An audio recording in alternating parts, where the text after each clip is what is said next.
Hello, good afternoon and good morning to all of you out there. My name is Tanya Lambert, and I'm very grateful to all of you for actually joining this live Zoom session. So, for those of you who already know, this is actually the first gardening um, gardening seminar on the People to People networking platform. And so basically today we have a very amazing treat for you guys. As many of you already know that there's been a lot of inflation and a lot of increase in the food prices that we're currently seeing right now, as well as high gas prices. And so food has been very expensive for many people to afford. And gardening has become to the forefront of how we can actually reduce our food cost and also, just can be a very cost effective way of actually having a stable supply of food when you are unable to go to the grocery stores for specific items or just not able to afford it. But before I continue, I want to give you a little background on the organization People to People Networking. So basically, People to People Networking is a networking organization that I started along with my sibling, Tamara Lambert, and a good friend of ours named Brett Phillips. Tamara's actually on the session right now, and Brett may join us later. But basically, the whole purpose of this organization is for us to connect like-minded individuals who recognize, what's going on in the world today with the high food prices, the government mandates, just a variety of things that are going on that, that we may not, or we generally are not in agreement with. But what we want to do is basically come together and find ways to be self-sustaining and, self-supporting, and also to learn about what others are doing in their industry so that we can support them as well. And so gardening is just one of the, a huge, way that we can not only support, ourselves, but also support those who are gardening, or even farmers if we can get those individuals involved in this networking community. So this today, we actually got a very special guest. Her name is Tina de Bardelaben. Forgive me if I didn't pronounce your last name correctly. But she is a avid master gardener, in my opinion. She's been gardening for over 25 years. And she will be basically sharing with us, her gardening journey, and also how to get started, as many people find gardening to be a very daunting task at first if you've never done it before. I've actually tried gardening once before myself. And, you know, about a year ago when the pandemic started, it started with a few little kale sproutlings and they all died. So that was a little depressing. But I didn't give up.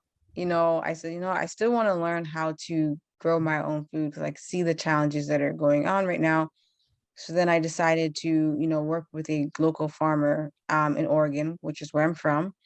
And it was really a great experience just to get my hands in the dirt and learn about, how to get a seedling started, just like being responsible to making sure I actually managed and looked over those plants. And, just the harvesting process, and also a little bit about business, because when you are farming, and if you are a farmer, or even if you just want to sell some of your extra starts, if you happen to plant more or your plants, there is a business component involved to that. So the importance of the proper presentation or preservation of the food was also really important. But anyway, what we're really talking about today is just how to get started. So that's a lot of things I just said. And this year, I'm starting a little garden as well with a good friend of mine. And, we have challenges here and there as well. But this is why it's so important that you have a network of people who are doing the same things so that you have the support to, start your garden journey and to keep it going, because you don't want to give up. It's a skill that you're always learning something new every time you go into the garden Mhm. every day. So basically, before I, turn the conversation over to Tina a little bit, I see that we're getting some people into the room, Zoom room right now. And I just want to say thank you to all of you who are here.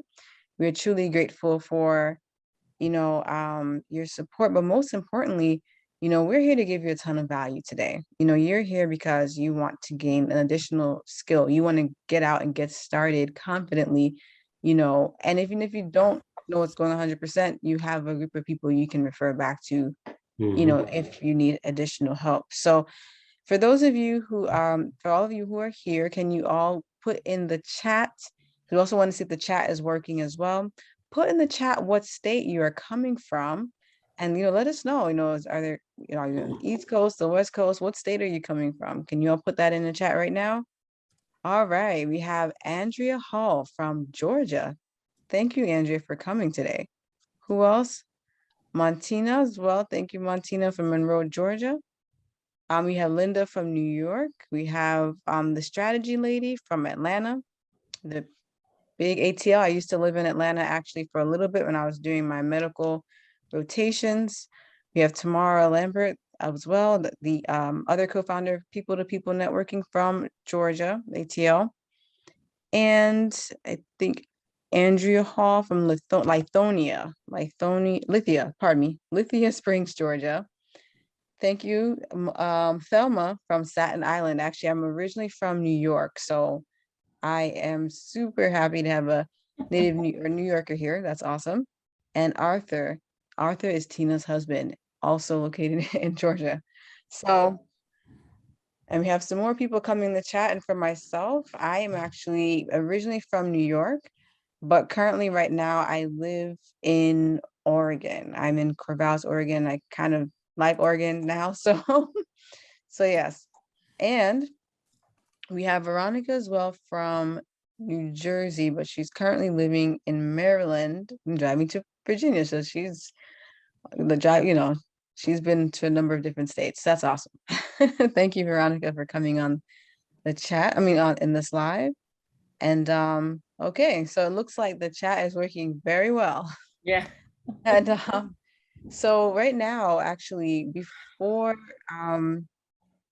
I turn the conversation over to Tina, I actually, it's our custom, on on the programs that we have, that we always have a short prayer prior to getting into the program, because we just want, we want Jesus to bless it so that we can get the most and maximum value out of these sessions.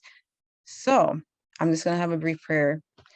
So kind, gracious Lord, thank you for this opportunity for us to, come together and talk about, basically how we can utilize, the earth that you gave us and the resources that we have to grow our own food, and to also learn how to sustain and support ourselves and each other. I pray for our speaker, Tina, that you would bless her lips, that she will, you know, basically give us the information that we need to get into the garden today, and so that we can keep it sustained going forward. In Jesus' name we pray, amen.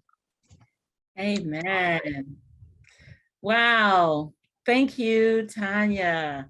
And welcome, growers. If you're not a grower now, I'm hoping that after this 60 minutes, you will have the confidence and the understanding that you need to become a grower, and hopefully a lifelong grower. If you were not here at the beginning, Tanya asked that each person on the call, as you come in, to please put your location in the chats, just so we know how far this service and this information is going to out the world, wherever it's going. We're just happy to have you here.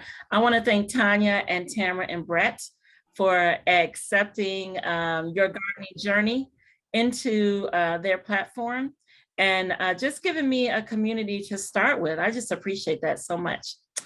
Just so you know, I want to let you know my name is Tina. My husband is on. His name is Arthur. Art, say hi. Hello. And we've been married for 35 years. And part of that journey has been together. That gardening journey has been together. Some of it has been on my own when I was a little girl. Actually, my journey started as a little girl with my dad, who is originally from Kentucky. He's a farm boy, and he had a garden everywhere that we lived. Everywhere we moved, he put a garden together. So as a child growing up, messing with the soil and I'm hearing it now. Okay. If you're so not low. speaking, Is that as high as it goes?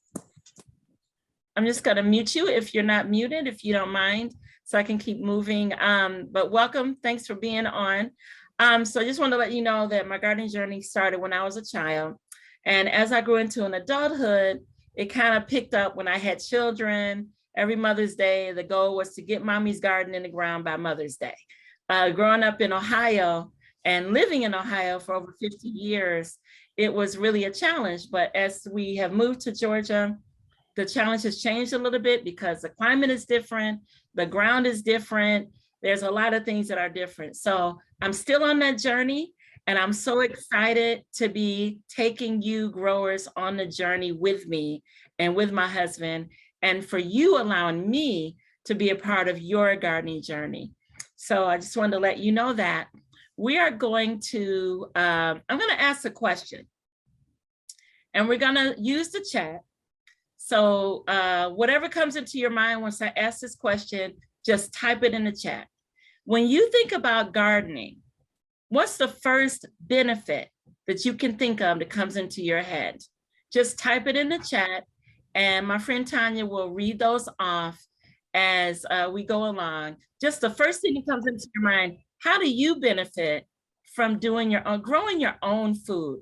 What is the benefit that you know of right away? So Veronica says fresh, not shopping at the store by the strategy lady. Therapeutic, Tamara. Arthur, saving money. Fresh food, which I agree, for Marie C. Food, health benefits, Kimberly. Life, that's a good one, Veronica. Right. We have an iPad here, it says food.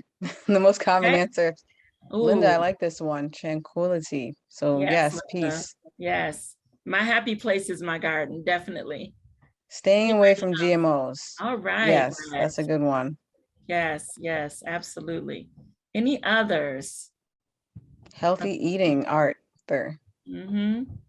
Okay, great. So, you know, we're already on that journey, right? Just thinking about what gardening can do for us. I think of sunlight. I think of fresh air. I think about exercise, your steps, walking around in that garden, depending on how big it is, knowing what you are eating, right, Brett? Because we really don't know what's in that jar, how long it's been there, right? We don't know how long it's been on the shelf. So this way, we get more control and more autonomy over what we're putting in our bodies. So we could go on, but we're going to stop right there, and we're going to get into our presentation. So as people continue to come on, that's great. I'm going to stop every now and then and ask people to put their location in the chat if they're just new on the Zoom. But as we go along, as I talk about different topics, if you have a question, please write your question in the chat. And before the presentation is over, we're going to take a section of time towards the end to actually answer every one of your questions. Now, I am not an expert gardener. I've just been doing it a long time. And I just one of those people that never gave up. Okay. I kept coming back, right? And kept trying new things. And that's going to be you as well. The more you go, the more you try to grow and do your gardening, go on your gardening journey. So I don't know everything. I'm still learning. I'm going to learn from you. And I hope you learn some things from me. But since we're going to be doing this every single week, we're going to be back next week to continue our talk, to continue our journey together. And I'm going to even ask a couple of you to share what happened between last week, meaning this week, and when we come on again next week. Have you done anything new? Have you started anything? Just want to know how your journey is going. So at this time, remember to put your questions in the chat.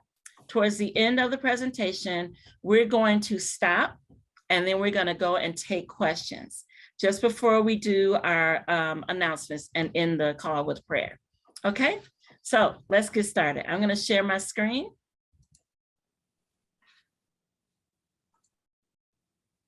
And Tanya, if you can tell me what you see. Yes, I see the screen now. Yeah, it's not in presentation mode just yet, but yeah. Okay, I'm trying to put it in presentation mode because I hate this particular mode myself. Okay, what do you see now? Presentation mode. So you just see the PowerPoint, or you see everything? It's in presentation mode now. So that's a PowerPoint. Okay, so it's good. PowerPoint. Yeah. All right, that's what I want to know. All right, so we're on Your Gardening Journey, and we're going to talk about the basics today, okay? We're just getting started. I don't know where you are. You may be in an apartment. You may be in your home, your house. You may have a yard. You may not. You may have 3 acres of land. You may not. You may just have a water bottle that you don't know what to do with, but you could actually grow something in this water bottle. So I don't want you to feel intimidated by anything I'm going to share right now. I want you to know that we're starting with the basics and we're going to grow up from there. Okay. So Your Gardening Journey. This is our journey. This is our journey for today. We're going to talk about getting planted today, getting started today. We're going to talk about basic gardening terminology, basic garden tools and PPE. We're going to talk about what, when, where, and how do I plant my garden. And then we're going to do Q&A, then we're going to do resources and announcements. Now, we may not get through every one of these slides today, but at a certain point, we're going to stop. We're going to take Q&A, and then we're going to end our program. And then next week, when we come back, I'll do a brief summary, and then we're going to pick up where we left off, and we're going to do the same thing. We're going to finish our slides, go further in our slides, go to questions and answers, resources, announcements, and so forth. Get the idea? All right. So getting planted today. What do I need? Well, you need something to plant in. You're not going to plant in your hand. You can't plant in a cup, although you could, but you need something that's large enough to hold dirt. So there's a lot of variety available. And I just picked up some pictures out of, just off the internet. This is an example of someone who does in-ground planting. So obviously they're using the dirt that's in their ground, plus whatever they added to the ground, and they're actually planting in the ground outside. Here's another example of something called container gardening, where you actually have wood or some kind of a container. It could be a grow bag. It could be a box. It could be a plastic container, such as this bucket, or it could be something as simple as a food grade plastic container. You can put dirt in any of these things and get started growing. So that's the first thing you need. You need a container. You need soil, okay?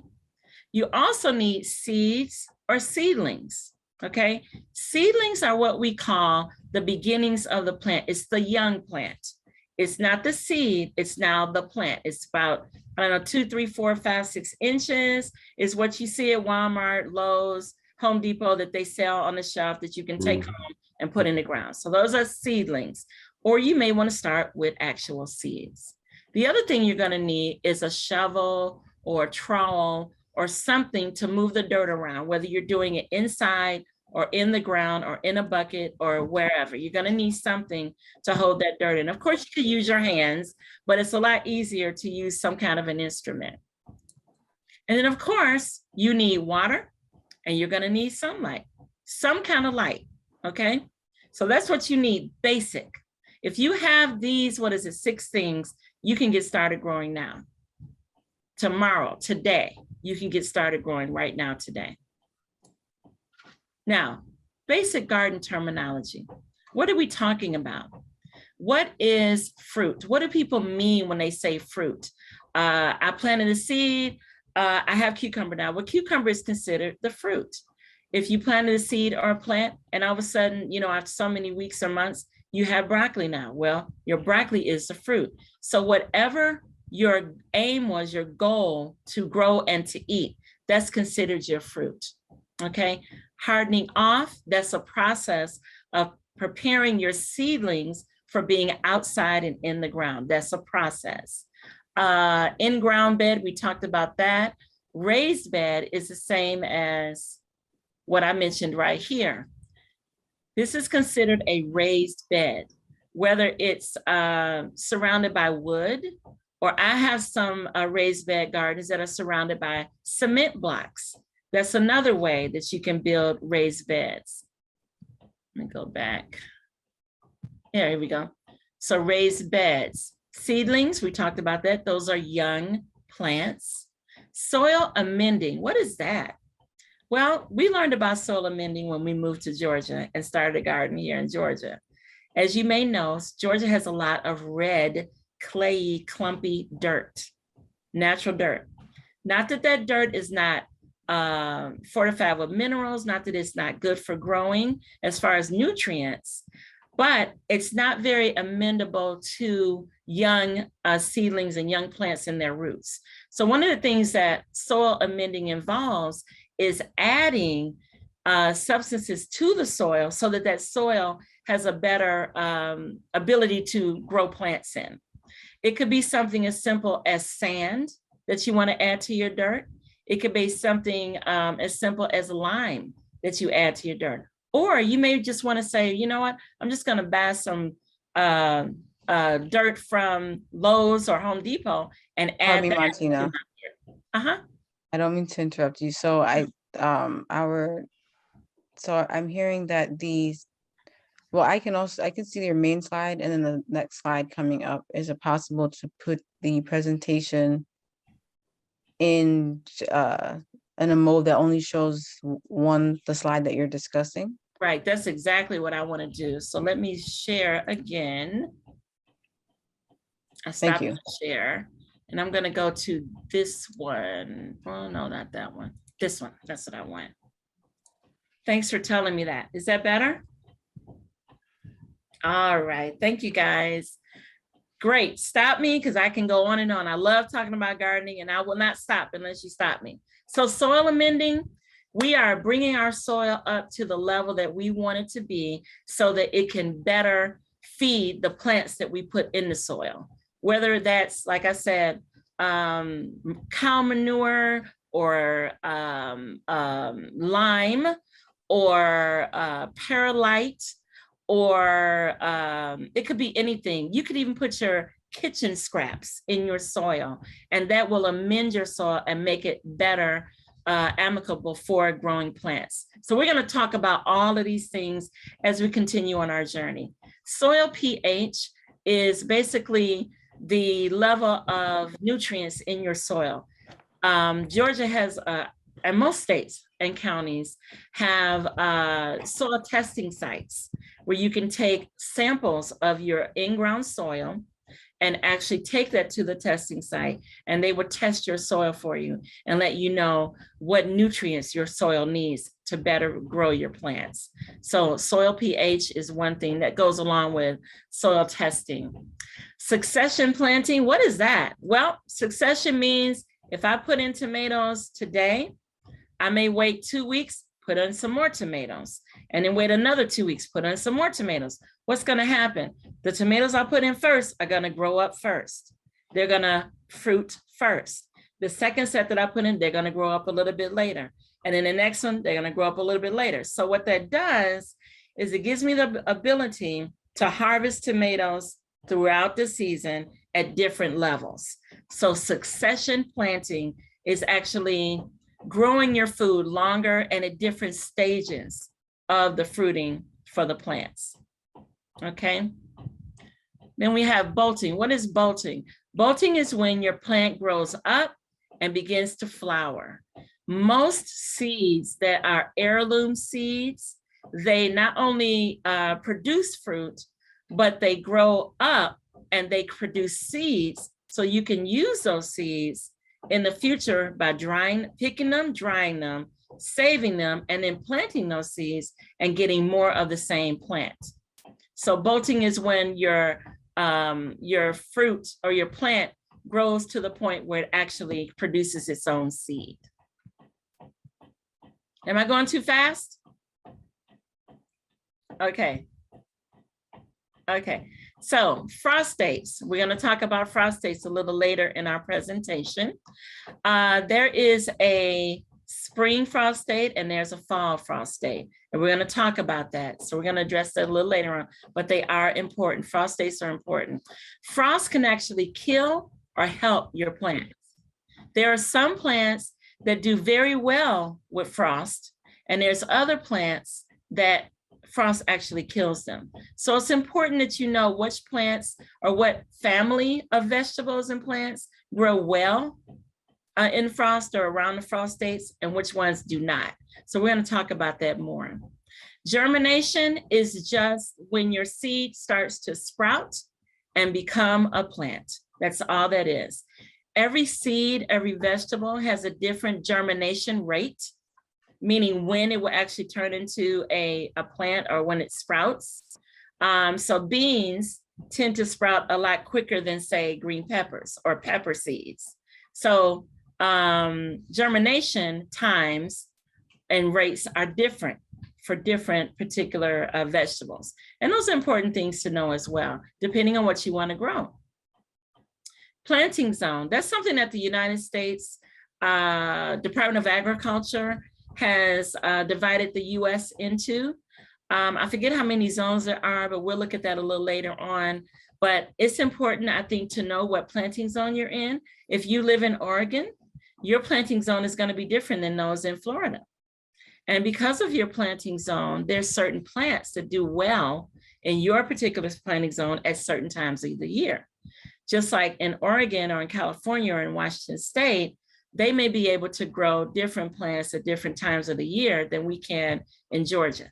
So knowing your planting zone is important. It doesn't change once you've, settled in a certain area. Your planting zone is not going to change. The only time it changes is if you move out of the zone, right? So if you're in Florida, you're going to be in the same planting zone until you move out. Trellising and staking, all that is plant support. That's all that is. It's a way for you to support your plants as they grow. Some plants grow about this high, 2 or 3 feet. They don't need a lot of support. But you have things like corn that grows very tall. You have some tomato plants that grow very tall. Well, if you don't support them with a trellis or a fence or wire or potato stakes or just wooden stakes or bamboo poles or something, they'll just grow up and then lean over, and their fruit will end up weighing them down so much that they'll lean over and even break. And sometimes they'll even hit the ground and they'll begin to rot. So it's important that we, as we pick the fruit that we want to grow, what do we need to do to support that particular plant? This is a lot of information, guys. But like I said, we're going to go over a lot of these things as we continue to go throughout our presentation. But I wanted you to have some idea of basic terminology so that if I throw these words around, it'll sound a little more familiar to you. Okay. Interplanting, well, let's go to true leaves. True leaves is something that comes about on a seedling as it continues to grow. Usually when a seedling begins to grow, you'll see a couple leaves that come up just above the dirt. But as it gets taller, you'll see those leaves start to sprout out, and then you'll see some more leaves come up. And when you see those second set of leaves come up, those are considered true leaves, or leaves that are more supporting of the plant. Okay, so it's not something that you want to, that's not a rate at which you want to take the plant and put it in the ground yet. You want to see those true leaves come up and even beyond before you actually put that seedling in the ground. So true leaves are something that you're going to see as the plant continues to grow. Yes, yes. Okay. Interplanting, what is that? Interplanting is when you, instead of planting a row of beans or a row of squash or a row of a particular fruit or vegetable, you're going to interplant. I'm going to have my beans and my tomatoes in the same bed or in the same area. Or I will switch and put some garlic in between there. Or maybe I'll put some onion right next to my broccoli. Or I'll, move around and put the cucumbers growing right next to the onions or right next to the peppers. So that's called interplanting. One of the advantages of interplanting is that some plants do well being planted in soil next to another plant that is good for them. So some of the plants some plants add nutrients to the soil. And when we interplant, we find out that that's a benefit for that, for those plants. Okay, so that's something, again, we're going to talk about more and more. Compost, I just want to ask, is there anyone that already knows what compost is? Does anybody want to unmute their mic and tell me what you think or what you know that compost is, or have you ever used it? Isn't it like cow manure or something like that? Compost can be cow manure, but it's usually compost is a mixture of things that kind of converge and create a perfect balance for the plants. Anybody else? Compost can be your scraps, your grass cuttings, your leaves, things like that you set in a pile. You usually cover it up with something, and as it deteriorates or breaks down, it becomes a very nutritious soil to put into your garden or to grow in. Mm-hmm. Thank you. Excellent. That's exactly right. So when we talked about the manure, Brett, we don't want to just stop with the manure, which manure is great on its own, right? But when you're composting or when you buy compost, you want to read those ingredients and find out what is it made up of. It's made up of a conglomerate of things. Or like my friend here said, you can make your own compost and add to it the different things. Usually you want to have green things and brown things and mix those up. The green things can be the grass clippings, like she said. It can be dried leaves or leaves that have fallen in the autumn, and you put that in your compost pile, or your kitchen scraps. You know, when you cut up your tomatoes or you cut up your squash, whatever you discard and you don't eat, that can go in your compost pile. And God has made it so that as things decompose, what happens? They go back to dirt, just like where they came from, right? Look at our God, he's so smart, right? Everything comes from dirt, so it goes right back to dirt. And what do? You recycle it, put it in the ground, and you grow stuff from it. So that's compost. How about direct sowing? Anybody want to give me a definition on that? What do you do when you direct sow?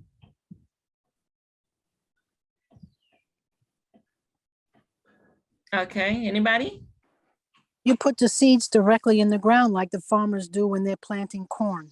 There you go. Exactly.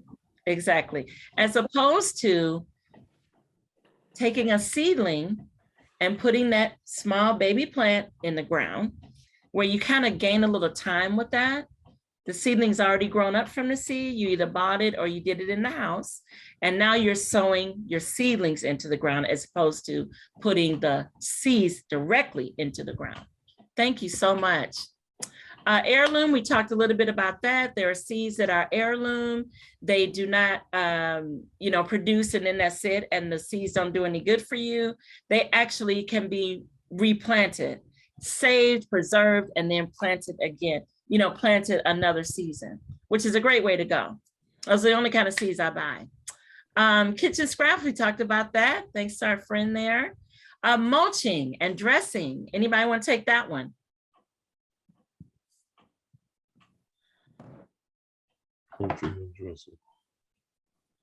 What happens when you mulch?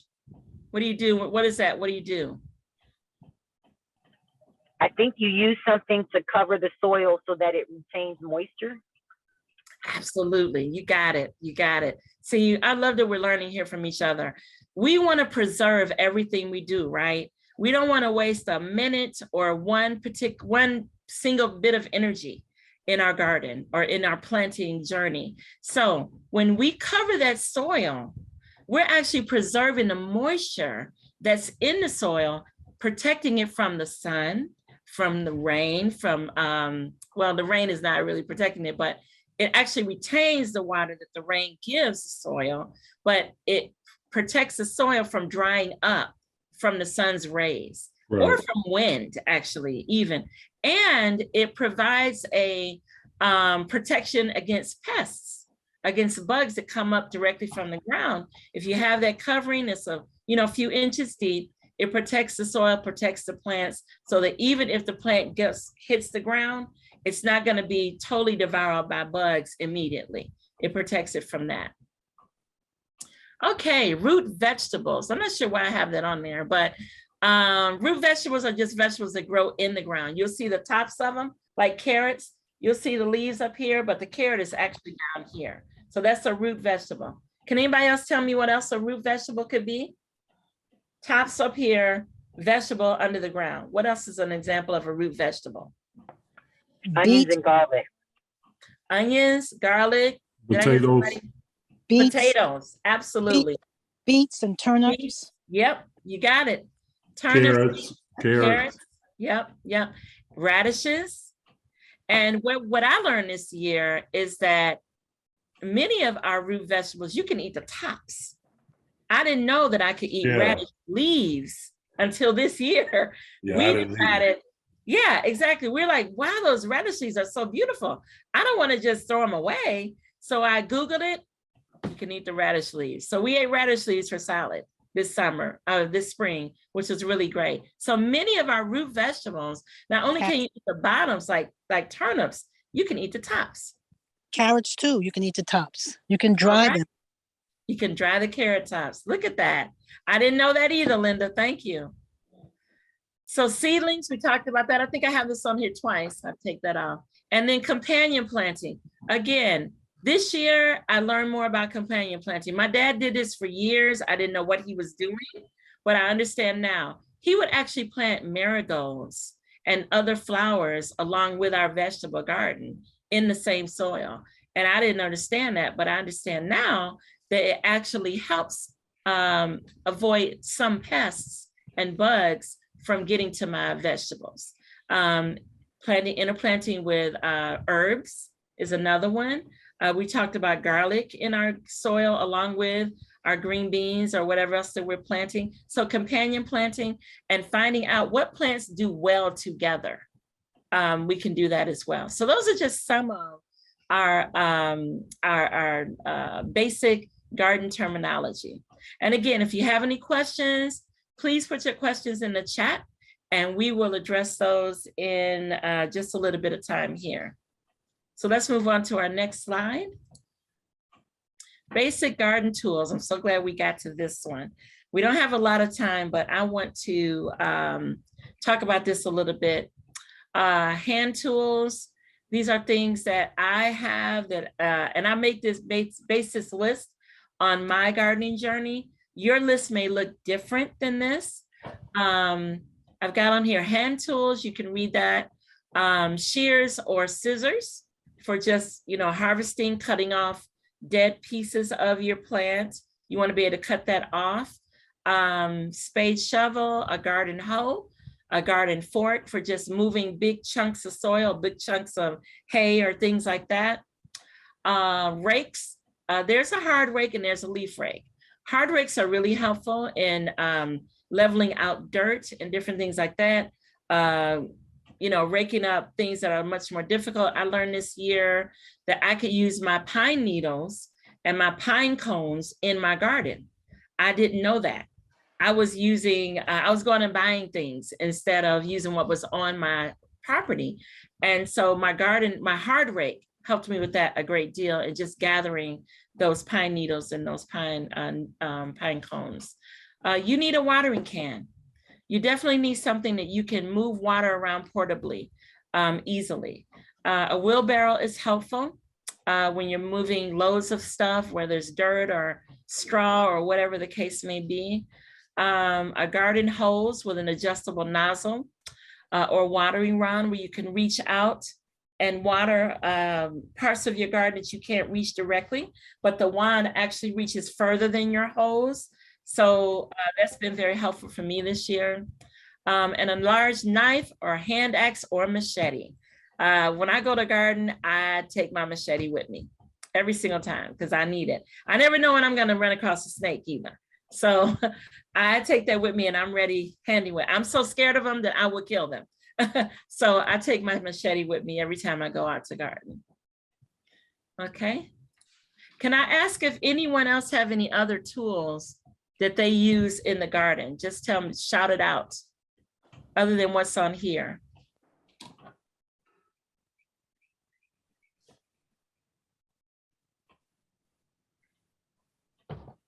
Okay, well, if you think of any, just put it in the chat. Okay. So PPE, and this is going to be our last slide before we go to Q&A. Personal protection equipment for gardening. And I learned this term when I was working for another company. There's PPE for anything, right? If you're a fireman, there's PPE. When we just went through COVID, there was PPE for COVID, right? We did gloves, we did masks, we did all kinds of stuff. That's personal protection equipment, whatever you're doing. For gardening, these are my personal protection equipment items that I use a lot. I very rarely go out into the garden without a hat or some kind of cap, because I'm trying to protect my head. You know, there's bees out in the garden, there's all kinds of bugs, and then also for shade, which is very helpful for me. I usually will take a mask in case I'm doing some fertilizing, or if I'm, you know, tilling the ground and, you know, stuff flies up and all that, I wear a mask, which I don't always wear it. I just have it handy in case I need it. A long sleeve shirt and long pants. And I know that's difficult if you're in a really warm climate, but take it from me, you need it. It could be close fitting pants or a really close fitting shirt, so that, you know, it's not really baggy, where bugs can crawl up in between your legs and things like that. There's ticks out, you know, you just have to think ahead and kind of protect yourself and be aware, so that, you know, whatever your climate is, or whatever area you're gardening in, you may be on your deck, on your porch, at your apartment. You don't have to worry about all these things. But if you're out in the field or you're out in the garden, you know, on the ground, you may want to consider taking some of these things. Gloves, I highly recommend gloves. I have rubber gloves that I use, and I also have canvas cloth gloves that I use, canvas or cloth gloves that I use as well when I'm trying to pull out weeds or something I need to really grip. I need those canvas gloves, whereas rubber gloves may rip. So I use both types of gloves. Boots, highly recommend some kind of garden boots. Please don't go gardening with flip-flops on, unless you're on your deck or you're somewhere where your feet can be safe, and you're not worried about red ants or, you know, anything crawling on you or biting you. Please wear something that covers your feet. If you just want to wear socks and a shoe that covers your feet, that's fine. But cover your feet and legs if you can, before you go out. Very, very important. I think it's very important. Insect repellent, totally up to you. I would put optional there. I don't always use it because I don't like it, but there's other natural insect repellents you can get that work. There's certain essential oils that you can use on your body that help you in the garden, so you're not, you know, as susceptible to insect bites. A kneeling pad is helpful. You know, you're gonna get down and dirty in your garden if you're out, you know, working in your garden. So something to kneel on is important. We decided to take a headlamp this year because we were getting out and we're out there after dark. So we wanted to make sure that we were able to see while we were out. So that's optional too. And I've got the machete or hand axe on here as well as personal protection equipment. Those are the things that I thought of. If there's anything that you think of, please, by all means, do what you got to do to keep yourself safe while you're out there. You don't want to come in with any kind of issues or, you know, harm to your body in any way. So I didn't put it on here, but it's a good idea to take a shower after you get in the garden, just because you want to examine your body and make sure there are no ticks or anything on you that, you know, you can bring into your home and that can harm you. So that's important to do. Well, one other thing I wanted to say, like the headlamps help you with the, like if you're working late or something like that, and then you know, if everybody be working, they'll have the time to get in the garden. So the headlamps really helped out. And we had a little motion light outside where it shines on the garden, and you can still work a few hour after work, after the sunset anyway. And go out at night, because that's when the slugs and the snails really want to do damage to your plants. And the toads. The toads come out at night. You know, the freaks do come out at night, and and they do like to eat your garden. And, you know, that's one of the things we're going to talk about in our, you know, meetings going forward. We're going to have a whole hour or so to talk about pests. You know, what do you do to preserve your garden so that you're not feeding the bugs instead of feeding you, right? And the rabbits and talk about that. The deer. Yeah, so we're going to talk about all those things. If does anyone else have any suggestions for personal protection equipment before we end this particular slide? Yeah, I would say do not go off your deck without really spraying yourself. The ticks have their population has exploded, and Mm. now they're even worse with the back disease that they carry than before. So I would say definitely make sure you spray yourself before you go into your yard. And I use rubber boots for different reasons because of the dew, but I use rubber boots because ticks cannot climb up on your rain boots. Mm-hmm. And snakes cannot bite through rubber. Praise True. the Lord. Right. Praise God. Praise the Lord for that. So yeah, thank you, Linda. And Linda, where you living? Where you at now? I am upstate in the Catskills of New York. I grew up here, went to the city, and then decided that this is where I want to finish out the rest of my life. I know that's right. Yeah, country living is a big part of gardening, right?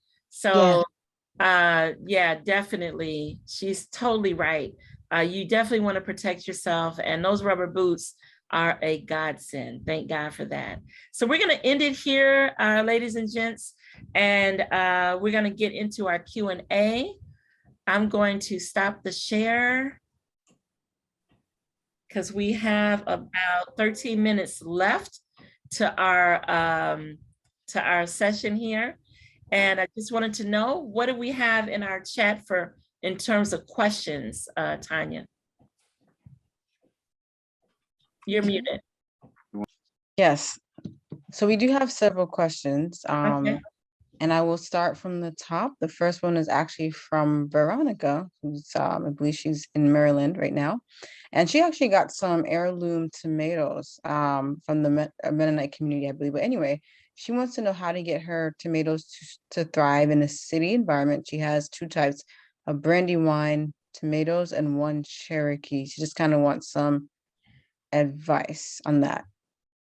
And you on said growing tomatoes. she's in the city. What is she planting in? Is she in a container, or how's she? Actually, Veronica, if you are still on, is she on the, I don't know if she's on, oh, there she goes. Veronica, can you unmute and give us some clarification on your question so that Tina can answer it for you to more abundantly? Okay. So I have them I bought them as, let me see, I think the word is seedling. They're little plant, that's a seedling, right? Yep. So they're seedlings, and the Mennonite man told me to repot them as soon as possible. It's odd. He actually told me not to get the leaves wet, but I thought, well, if they're outside, they would get wet when it rains. But anywho, and then I was at a country living camp, and that's where I got exposed to a country living training camp, and that's where I got exposed to the Mennonite farm. And the lady who ran the camp said I needed to repot them immediately, but I haven't repotted them yet. So you can tell me what I should repot them in. I cannot repot them in the ground where I live, because my backyard, which is where I would normally, where you would think I would be able to plant them, my backyard is actually all, the word is, has stone brick, slats of stone covering the whole backyard, and under that is sand. And believe it or not, I actually get tons of weeds through that I have to pull through. So I either have to, I don't know, use a tire, a bucket, I don't know, these upright things. I don't know what's best for tomatoes. The thing that I'm scared to make, what's that word? Flatbed? I forgot what you call it, but raised bed is because I do not want to draw mice to my home. Gotcha. So there you go. That's my question. There's my environment. All right. Thank you, Veronica. And I realize I'm trying to go to the city, but I realize I cannot wait. Country, I cannot wait to start growing when I get there. I have to have some stuff ready now. So that's why I decided to just bite the bullet and do it. You are so right. Thank you so much, Veronica. And I see people putting their emails in the chat. Please do that. Thank you for doing that. because I can connect with you between now and the week and then throughout. And the fact that we are recording this session, so everything that we've talked about, you will get a recording of that. Okay, I will email it to you, make sure you get that, okay? So Veronica, I'm excited for you because you're right. You have got to start growing now. We cannot wait. So getting them in the ground, what you want to do, Veronica, depending on how tall your tomatoes are right now, and I don't know if you can tell me whether or not the Mennonite told you if that tomato plant is an indeterminate tomato or a determinate tomato. And I'll tell you the difference. A determinate tomato, and guys, when you go to buy tomato plants or seeds, read the labels. Yeah. Read those labels. It will tell you whether or not that plant is determinate or indeterminate as far as tomatoes. An indeterminate tomato plant will just keep growing until the frost kills it or disease kills it or whatever kills it. It'll get as tall as you or taller, okay? A healthy tomato plant will just keep growing, which is great. But a determinate tomato plant, oh, there she is. She's giving us a look at it. Okay. I'm carrying it with me because I was in New Jersey and now I'm going back to Maryland and I plan to repot it there. Gotcha. On what's today, Sunday, on Monday. Okay. So I have to take it with me because I can't leave it anywhere. Gotcha. So this is how big it is. I don't know if you can get an idea. I see it, and it is looking so healthy. So let me I tell treat you. it like a little baby. Right. And these are the herbs. So the chocolate mint may not make it that she gave me, but there's lemon balm, regular mint, apple mint, oregano, and those are all plants. these are, yeah, let me see. Okay. I'm in So traffic, let me finish my answer before we have to go, because we have to leave at 3. Okay. All right, let me just finish. So you're taking care of that baby like a baby. You're absolutely right. Right. You want to give it all the attention it needs.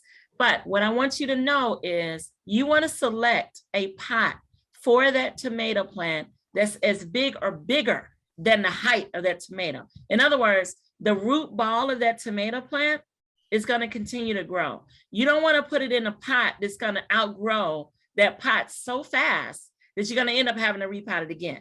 So you're saying the diameter of the pot needs to be bigger than the height of the plant currently? Is that what you mean? Yeah, because it's going to continue to grow, and that's a really good starting place. Okay, so what that means is you have to have enough soil to fill in around that plant so that it can continue to grow up and grow out as far as the roots. It says indeterminate. Woo, This girl. one says indeterminate. Yeah, you're going to be with that Praise plant the for a Lord. minute. So once you decided your pot size, okay, and you're going to need a pretty big pot.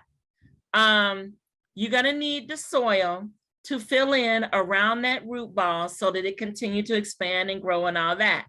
Now, when you plant it, make sure you remove any leaves that are on that main stem that's like trying to grow down at the bottom. Pick those off. You don't want those to go in your ground. You don't want those to, you don't want them to get too big. You want to take those off, because what you're doing, see, a tomato plant has suckers. It's got the ability to root all along that stem. So the deeper you plant that tomato, the better, but you want to remove the stems, the leaves that are trying to grow out of the main stem. Preserve the stems that are kind of thin. Are those the ones called suckers? Yes. Yes. Okay, I learned about suckers. So I didn't realize that suckers were anything touching the dirt. I thought it was like a split.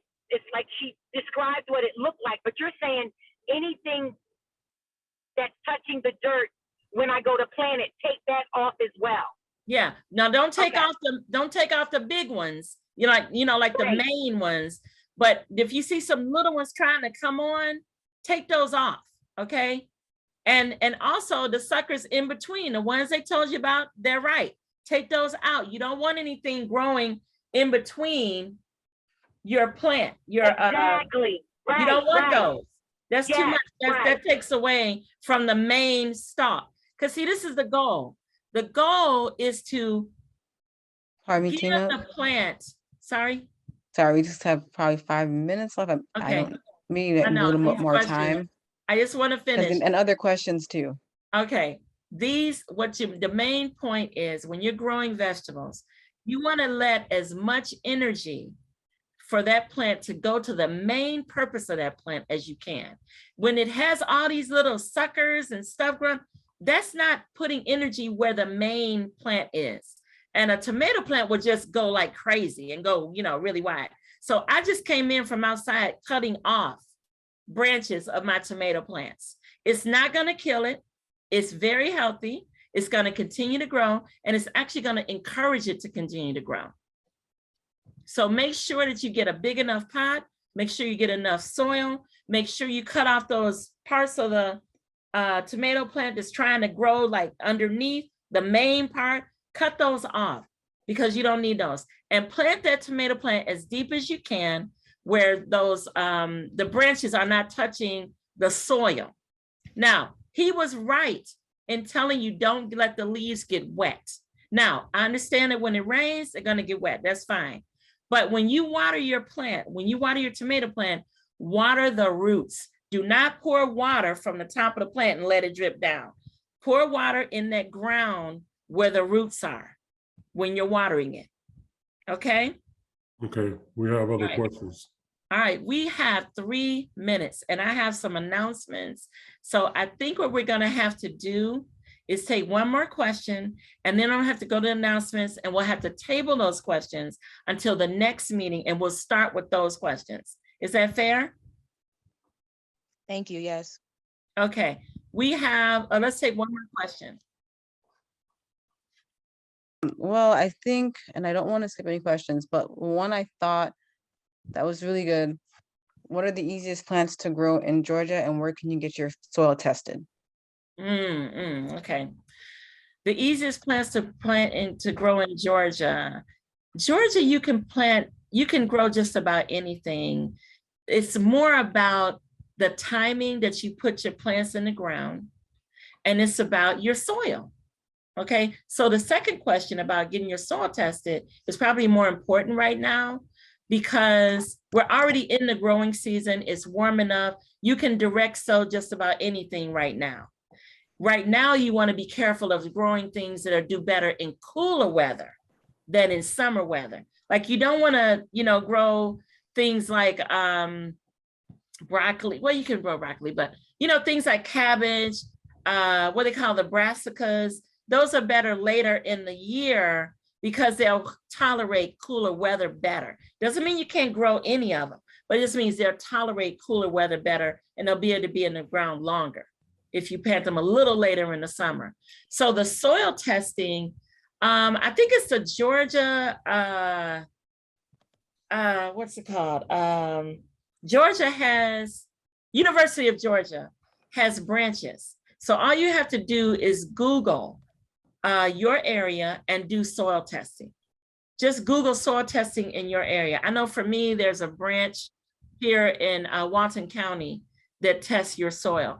And when you call them, they will tell you how to get the soil for you to bring into test. Now, it may be a little bit more involved than what you think because they want to be able to get a really good idea of your overall soil content, not just one particular place. So when you find the place, call them and ask them for directions on how to gather the soil for the testing.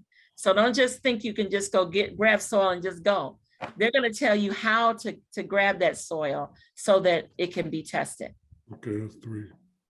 Okay, we are out of time. I do need to get to my announcements.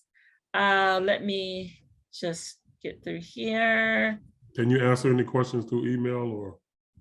I'd rather not because I want to make sure that everyone gets the benefit of the answers. So we'll table the questions. This chat is going to be recorded Everything is, the chat's going to be, you know, sent to me. The recording is going to be sent to me. So we're not going to lose any of our questions. Okay. So we'll come back to these questions next week for sure. Next week at 2 o'clock. So that's the announcement. Next week, the 19th, we will be on. I know it's Father's Day, but it's only 1 hour. So we're going to be on next Sunday from 2 to 3 p.m. Eastern time. The one main announcement that I want to give out right now is that this particular format that we have, we're not only going to do Zoom meetings every week like this, and I do want you to tell your friends, you know, spread the word. We do want them on because this is very important. But once a month, starting in July, we're going to do home visits. Anyone on these Zoom meetings who can make it to the home visit that we do, I want you to come because we're going to do projects. I'm going to host the first one. There'll be a project that we're going to do at my house, and we're going to do this project together. And whatever it is that you can do or you can bring or however long you can come for, you are welcome to come. We're going to do this once a month. The next month in August, we're going to get one of you guys to decide, okay, I'll host it. And any of us in that area can come to your place or your house or whatever, and we'll do a project at your house. It could be, well, you know what? I just want to put a garden in for, you know, my project. And the more people come, you know, many hands make light work, right? So we're going to do this going forward. It's going to be every month. Guys, we're going to garden all year long because I know in Georgia, I can garden. Wherever you are, there's something you can do during the year, throughout the year, that's going to help you with your garden. So that's the announcement. We'll talk more about it next week. We're going to end this session with prayer, and I'm going to give Tanya the last word. So I just want to thank all of you guys for attending this informative and very well put together session by Tina, pardon me, and also by People to People Networking, which includes myself, my sister Tamara, and our good friend Brett. And basically, you know, these sessions are pretty much geared to helping us to become self-sustainable during these difficult times, as well as to network for individuals who have, you know, certain skills they want to offer, you know, certain businesses they want to grow. So basically, we do have a Facebook page called People to People Networking, where our weekly activities, like events, will be posted, like our Zoom sessions, as well as what Tina is doing. And she also has another group of gardeners that she works with, I believe. 2 of the gardeners that I met. But yes, that's pretty much what I want to share with you all. And I want to just, you know, I'm so grateful you guys found a ton of value in this session. Today I saw like the chat was just so booming in our first gardening session. And certainly, you know, Tina will continue to do these gardening sessions. So I got all the emails I could. And if anything, if I missed an email, actually I got everything on this chat. If you didn't get to put your email in this time, you will have the opportunity to do that at the next Zoom session, which will be scheduled for next Sunday with Tina. Alrighty, so that's all I have, and I'm going to close with a word of prayer. Kind gracious Lord, thank you for this opportunity for us to, you know, discuss, you know, your great gift to us, which is gardening, dear Lord, so that we can, you know, be self-sustainable and grow our own food, dear Lord. And we pray that everything we do will honor you, dear Lord, and that we will, you know, continue to learn, grow, and share this information. And that next week, when, you know, we all return to this meeting, that we will gain even more value. Please be with us throughout the rest of the day and this week. In Jesus' name we pray. Amen. All right, guys, keep growing. Keep growing. Thank you all. Have a great week. Have a great afternoon.